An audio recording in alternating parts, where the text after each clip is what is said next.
Vous venez de Marseille, là? Oui, tout droit venu de Marseille. Mais merci de venir jusqu'à nous. Avec grand plaisir. Comment vous avez eu l'idée de fonder votre start-up? Et qu'est-ce qui fait qu'à un moment, on se dit c'est le moment, il faut que ça change? En fait, Another Way a été lancé en 2018, vraiment suite à ce constat de ça va plus, il faut vraiment faire quelque chose pour la planète avec tout ce fléau du plastique. Avec cette envie finalement de créer des produits qui soient hyper simples, écologiques, mais que tout le monde puisse s'y mettre. Par quoi vous avez commencé? On a commencé par le BeWrap. Alors le BeWrap, c'est un emballage alimentaire réutilisable à base de cire d'abeille. Et en fait, il permet d'emballer directement ses aliments.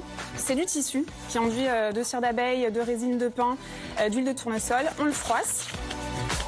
Ça va activer le pouvoir collant et ensuite on peut directement emballer son fruit, son récipient et ça va optimiser la conservation grâce aux propriétés de la cire d'abeille. Et l'avantage, bien sûr, par rapport au cellophane ou à l'aluminium, c'est qu'on peut le réutiliser une centaine de fois. Et donc, de ce produit-là, vous avez dit, on ne peut pas s'arrêter là.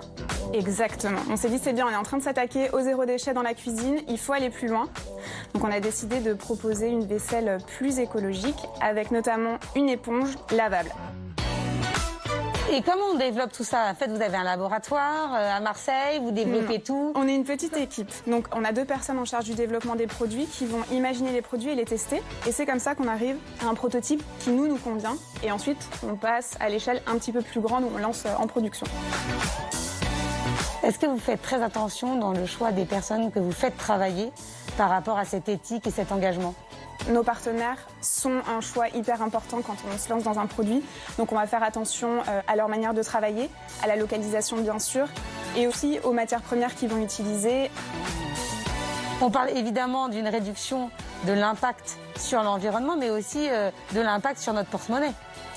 Alors c'est le cas effectivement pour certains produits, notamment sur l'éponge, quand il faudrait changer toutes les semaines. Donc on est à 52 éponges par an, c'est un budget énorme et énormément de déchets aussi. Avec notre éponge, vous l'achetez une fois, ça dure un an, voilà, là-dessus on économise. On va toujours chercher à pouvoir diminuer le prix pour justement que ces alternatives zéro déchet soient encore plus accessibles et que le prix ne soit pas un frein pour se lancer dedans. Merci Margot. Merci beaucoup, avec plaisir.